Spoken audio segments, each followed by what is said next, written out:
Hello all, and welcome to another episode of the Market Pulse presented by Smart Touch. I'm your host, Aaron Fichera, and today I have a wonderful guest with us, Chris Manuel of Tri-Supply. Chris, welcome to the show. Thanks for having me. Excited to be here. Chris, you are a operations extraordinaire, man after my heart as a COO. You know, you come and revolutionize Tri-Supply over the last few years. And for those unfamiliar with Tri-Supply has been in the industry for over 65 years, started in Beaumont, I believe in 1958. And since then has just rapidly expanded your presence. I mean, you have an incredible showroom in South Austin, I think over 40,000 square feet of appliances, millwork, everything for under the sun, design center, outdoor living spaces, everything that's needed for home builders, production, interior designers, and so forth. But before we kind of go into those trends that you're seeing, how'd you get started? Yeah, it's a great question. Tri-Supply has been in business, like you said, over 67 years, I think now. Nice. And so, 1958. So what's that math there? Yeah, I think that's right. Yeah. And the person that started the business lived 5 doors down from me growing up. And our current owner and our current president live right behind me. So I've known them since I was, 8 years old, basically. And my path to Austin is a pretty roundabout path, right? I went off to Notre Dame for undergrad. You can see my little pillow back there. And then I was pre-med. And so I was going to go into the family business of being a physician. So my mom, dad, and brother are all physicians. My wife's a nurse MBA and my sister-in-law is a CRNA. So that was where I was supposed to go. And a friend of mine went to start up, said, "Hey, will you come join?" And so I came down to Austin, joined a company as the 6th employee, had stayed there 10 years. It was a labor management system for restaurants. It was a pretty exciting time. Traveled around and, helped build this startup up to about 500 people when I left. And then I bounced around to a few other startups, as you do in the tech world. And I ended my career at Atlassian, running customer success. If you're not familiar with Atlassian, the core products are Jira and Confluence.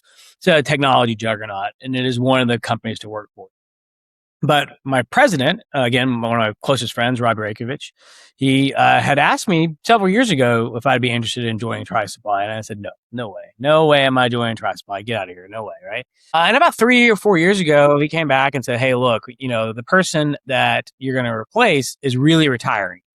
They had threatened to retire 10 years ago, and they'd been at Tri-Supply 22 years. But we need a succession immediately.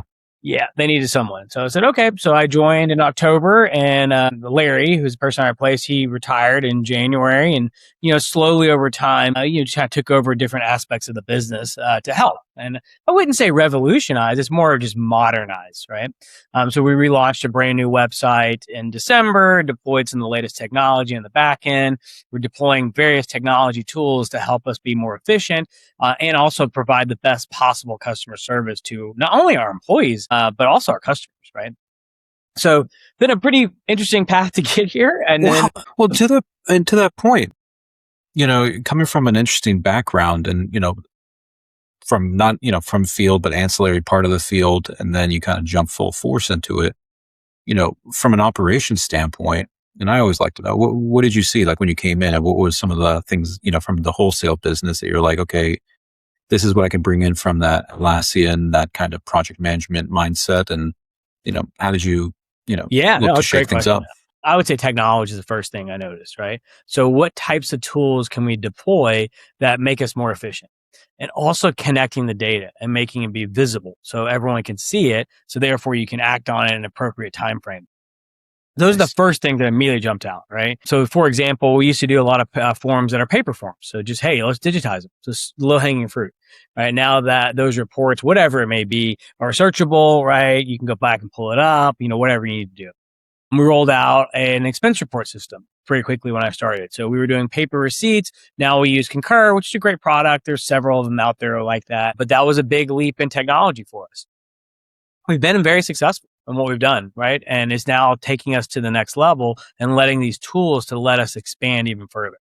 Now, one more wrinkle I'm going to throw at you, Aaron, I don't think I've told you this in our previous discussions. As I mentioned, I was pre-med. I actually taught the MCAT for Princeton Review for over a dozen years. Really? And wrote Princeton Review's MCAT chemistry books and then trained teachers to teach. So my background, again, is very different, and kind of I use No, all from an aspects of education everything. background, no, that's, I Yeah. mean, it makes the best operations people if, I use all those aspects to help me, in the role that I have now. And I couldn't be happier. It's an amazing company, great family, great employees. Of our 300-ish employees, 89 have been here 5 years, last time I checked. Right. I think 36 have been here 10 years.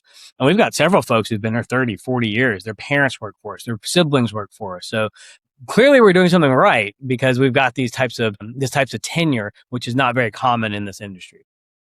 that's excellent. I agree. I mean, from an operations and anyone's looking at a business, looking at the longevity and how long they, have their employees and how long they've been there is a great indication of the culture and success of that business. In my, Yeah. No, at I least mean, in our industry for sure. yeah, coming from the tech world, no one lasts Yeah. more than It's, 2 years. hey, we got you on a project. We'll see you next. And then, Yeah, you got the right. And axe so hanging it over your is head every day. very different coming into this position in this company. Well, and I guess that kind of gets to a little bit of the crux because, you have especially being on the supply side, and you have a very, very unique perspective on trends. What are builders looking for? What are they, asking? How are products, finishes, overall home designs are changing? And we get it from the builder side, or we get it from an interior design supply. But, when you look at appliances and you're now saying, okay, now we have more data, is there anything that you're seeing that builders and homeowners are prioritizing the most when it comes to the products or finishes or design, elements that you're seeing? Yeah, great question. And I can answer part of it. I don't have my appliance experts here with me to help out, but a couple We'll get things them I would next say. time. Yeah, we can get them next time, right? Yeah, sure. A couple things I would say. Number one, builders prioritize time. That's the number one thing, right? So, how do we reduce the time they have to spend on procuring whatever it is, appliances, millwork, doors, you name it, right? And so that includes being able to help their customers out when they come to the showroom. Like you said, you've been to our showroom. It is magnificent. Yeah. So we can reduce the time that customer has to spend by going to multiple vendors, and also for the builder to source with one vendor. Then when you look at the appliances, I think people, they value the connection now. I mean, everything's connected to the internet for the most part. But what is the value that it adds? So let's take a refrigerator. What's great to know, I got young kids, they freaking leave the door open all the time. Now I get a push alert that, hey, the fridge has been open. So that technology is saving me potentially spoiled food, right? And so people are looking for how technology can make their life better. And we are incorporating that in a lot of things. I think appliances are the area you see it most. If you've got a smoker, how cool is it to be able to control it from your phone and just set the temperature and then not have to worry Yeah. about it, right? Like, I'm not a good cook, but I have a Pits and Spits smoker, and it makes me a great cook because I just control it from my phone. It's almost idiot proof. I love it. And it's a solid product. So that's how I think technology is kind of helping out. And again, I think you see it more with the appliance side and grills and things like that have those easy buttons effectively to help make your life easier. From our perspective and what we're seeing too, especially, because we get the luxury of seeing a lot of different product types, a lot of the whole spectrum. And, from the entry level of the high 200s to maybe low 400s, those are moving. And you got kind of a lull. But then you also have still the ultra luxury 1.25 plus still moving, and I Yes. guess cliche, that K shape.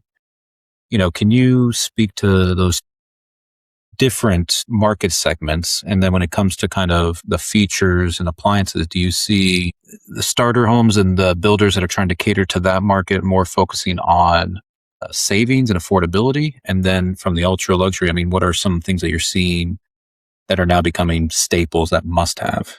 Yeah, great question.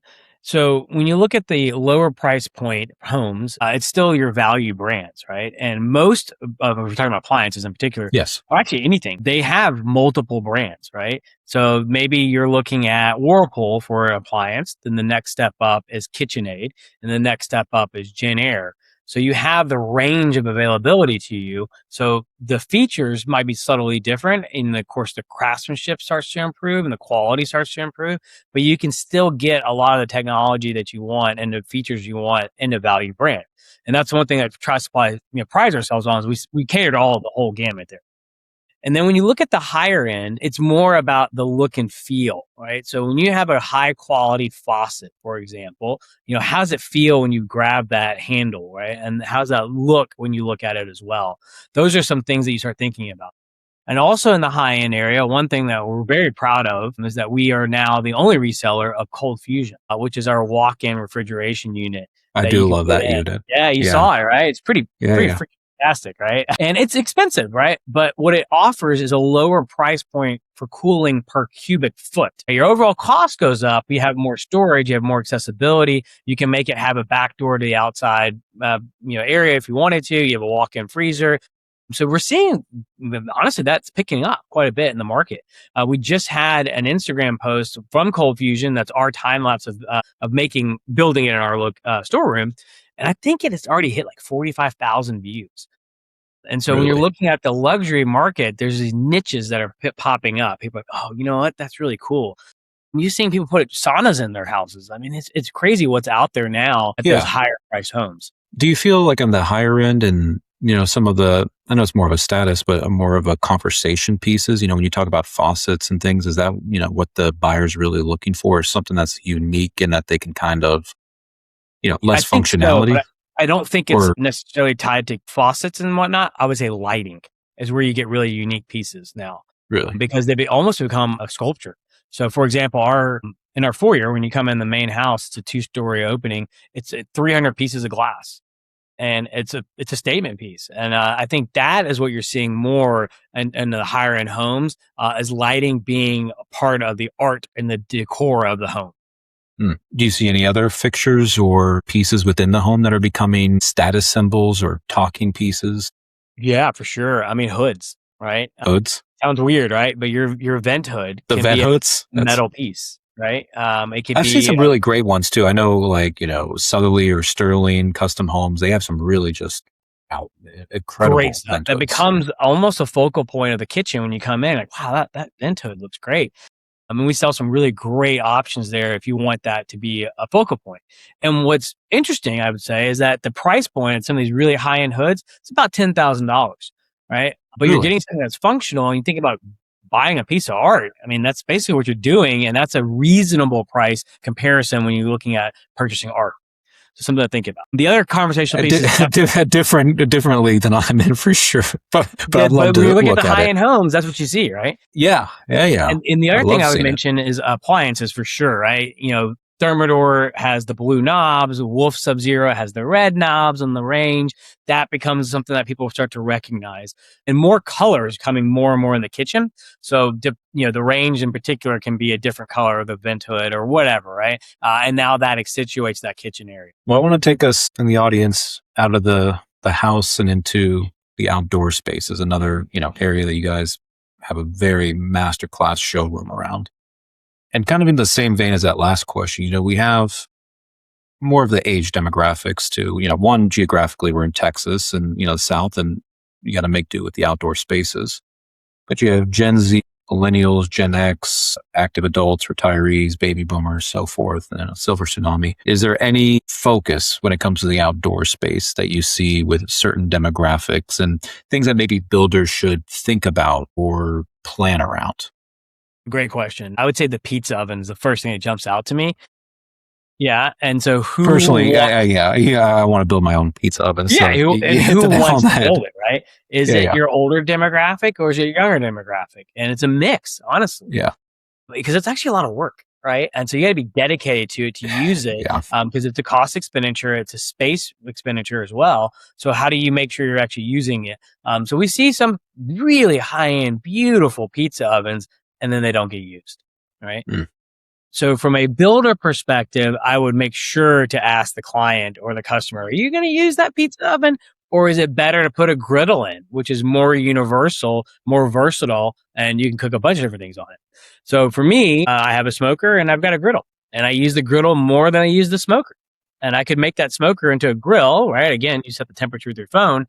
But I end up using the griddle more because of convenience. Are you seeing other trends in the outdoor spaces when it comes to just how do you beat the heat or just, what are people focusing on?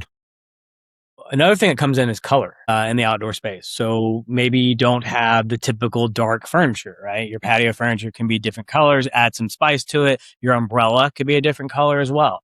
In Texas, in the Austin area, it's going to sound ridiculous to say, but heaters are really popular in the outdoor Yeah. space because people want to use their outdoor space and they put in a heater. And when I tell my friends from college, they're like, what? You put a heater in? Like, how often does it actually freeze? I'm like, well, that's not the point.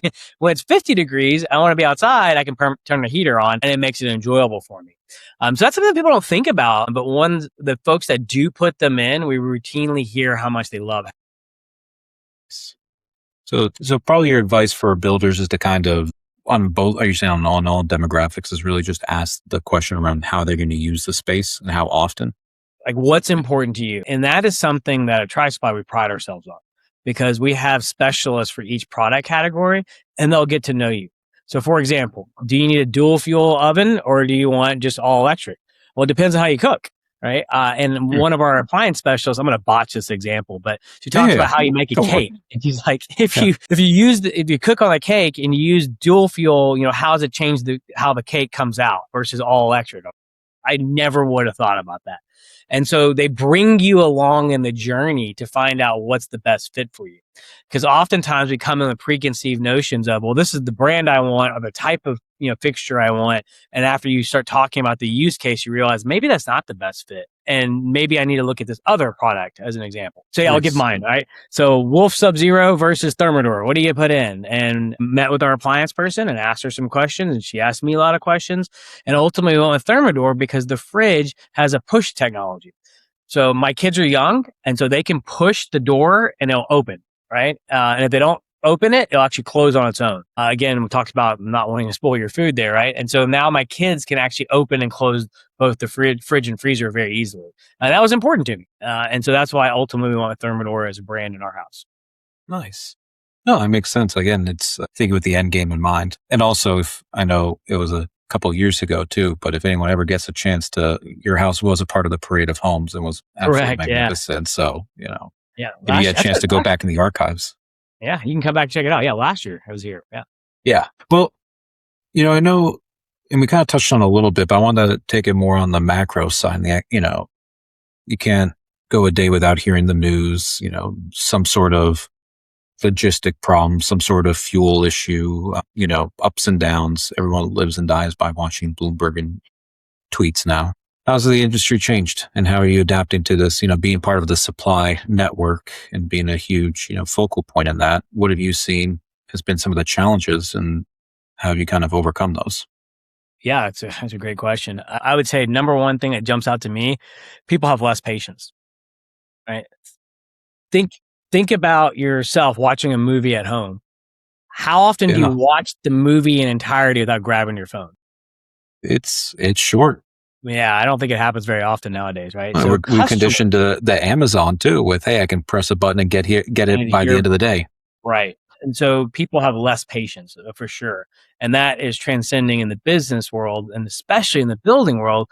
They want to know what's going on, right? And they want to know without having to call somebody, right? They want to be able to go, okay, what's happening with whatever it is. So here's an example that I would mention. We rolled out Samsara for our vehicle fleet. And so Samsara is probably the most technological camera system you can put in a vehicle right now. And they offer all kinds of integrations. Well, one of the things that we can now do is send a live link to our customer and say, hey, this product is now on the way to your house. Maybe we have 5 stops that day. We're dropping off trim, doors, appliances, you name it. But now you can know exactly when it comes, right? Historically, before, you have to call and figure out, was that material delivered? Now we have pictures and things like that. So again, knowing that people are less patient, how do you help alleviate that, right? And then also from our side, just knowing that material is there and arming our sales team, like, yes, the material was dropped off at your job site. 96% of what we sell, we deliver, right, through our fleet of vehicles. So that's very important for us. So we're excited to have rolled this out, and we're just about going live with what we call proof of delivery across all our locations. And so now our customers will benefit tremendously from it. It's amazing. How about, when it comes to sales and, on the home builder side, they're constantly having to deal with incentives and, cost and having those questions. Are your sales, Oh, yeah, individuals dealing with that, the trickle down effect with they have to answer to it, absolutely. and how are And, they addressing it? and it changes from like week to week, right? Yeah. So appliances prices can literally change from week to week. So, to alleviate that, how do you Yeah. provide accurate pricing to your customers, right? So one of the things that we just rolled out, literally June 30th, it went live, as a new tagging system. So creating the tag that actually shows up on the material in the showroom so you can know the pricing. We added QR codes that take you to our website now, and we've added pricing, we've added a barcode for inventory control and management. And all those things provide visibility to what's going on, pricing, whatever it may be, and also provide data. Right. So now when we do inventory, our guys can just scan it super fast. Right. And that provides a superior service level, but also just saves time. Yeah. No, I love it. I think that's especially in, home building. I know those are what we see as a huge opportunities. And that gets into my next question, but technology. And I know sometimes our home builders are a little bit dated in your technology. So just implementing some of these things that are standard in the tech world or in other industries can create leaps and bounds. So I gotta Absolutely. definitely see it. Yeah, and it's been a fun and exciting time to be able to deploy some of these technologies, and our leadership team is fantastic, and they, let me go through the paces and question, hey, well, what about doing this differently? Can we achieve it? Can we be more cost effective? Nice. Well, and to that point, looking to the future and kind of not only next year, but beyond, are there any predictions or opportunities you see when it comes to, the housing industry or just Texas in general? Yeah, I think there's a lot of opportunity. I mean, Texas is one of the strongest economies, right? I mean, it's stronger than most countries, right? And so when you look at what people want, they're wanting more, and this goes back to COVID, they want more and more space. Well, if they want more and more space, they're going to need more and more storage. So you think about the cold fusion I mentioned earlier. You've got a ranch house. Man, what a great thing to be able to have to store your Costco or Sam's boxes, right? Just literally walk it into the fridge and boom, stick it there. So space is going to, I think, become more and more, and people want more space, but they also want to be more efficient with their space. So you don't want a lot of dead space in a house. How many times have you been in a home, especially maybe the one you grew up in? I know the one I grew up in, where we had rooms we didn't even use. Right. I think that's a big trend now for builders, is to avoid having dead spaces and make sure every space is functional and used, at least on a weekly basis, if not a daily basis. Well, to that point, are you seeing any unique ways builders are kind of flipping that script when it comes to that unused room? Or is there ideas that you have where you're thinking like, hey, I I mean, could see this? yeah, I think one thing is making a space be multifunctional, right? So could it be an office or a bedroom? So for example, right here, there's a sofa behind me that is a bed. So this is Yeah. technically a fifth bedroom, but it's my office. And so now I have two reasons to use this space. So thinking like outside the lines, like on that, and you really do see this more, I think, in the custom home building space than you do in the production home building space. But that's something I've seen and talked to Sully Homes, who's my builder, that they really try to emphasize, like, okay, what is the best use of this space? And can we get multiple uses out of it? I think it's having those conversations, whether you're custom or production, and thinking about the homeowner and what are they going to actually use the end game in mind is always key. Because I think if we're, especially in today's market, as we're trying to find those right price discovery and product fits, like just thinking the McMansions that we built 20 years ago is going to satisfy the changing demographics of today. Just like Tri Supply, you came in, you said we can't just keep doing the same thing, expect the same, different results.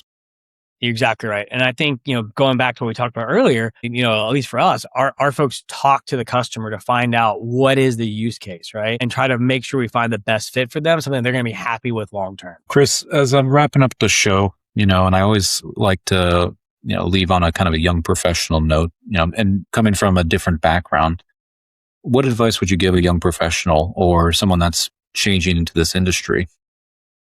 Yeah. Okay. I read a lot, or listen to a lot of audiobooks. I listen more than I read, let's be fair, right? But always seeking to learn, right? And so, I drive, it's 25 minutes to the store for me. I'm pretty much either listening to CNBC or I'm listening to an audiobook out there, right? And so always seeking to learn.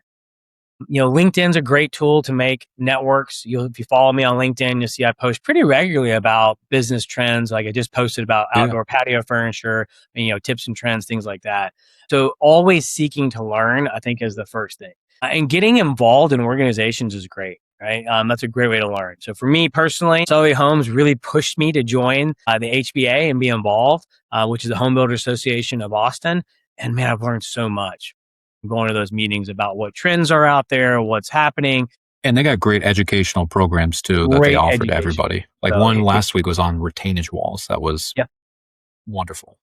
So here's a funny one I learned at the CBRC, which is the Council of Builders and Remodelers, is that in Austin and parts of Austin, I should say, you're not allowed to have a doormat because it's a fire hazard.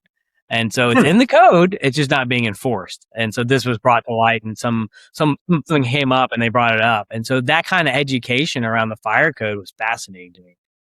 And I would never have gotten that had I not gone to that club, gone to HBA's meetings and been involved. And if you are familiar with it, Taylor Jackson does a fantastic job as the CEO there. They just put on great content, a great resource for the Austin community. And every community has one of these, right? The Home Builder Association chapter. That's a great area if you're in the building space to go and learn. Chris, I second that. So I appreciate your insights, sir. And thank you again for taking time out of your day to educate us on just what's going on the supply side. Yeah, happy to do it. Thanks for having me. And I'm open to having conversations with folks. Love having folks come to the showroom and have a meeting. No problem. We're definitely available and would love to see you in the showroom. But for those that are listening, give them a look. And thank you again for spending your time. Have a great day. Awesome. Thanks so much, everybody. Thanks, Aaron. See you.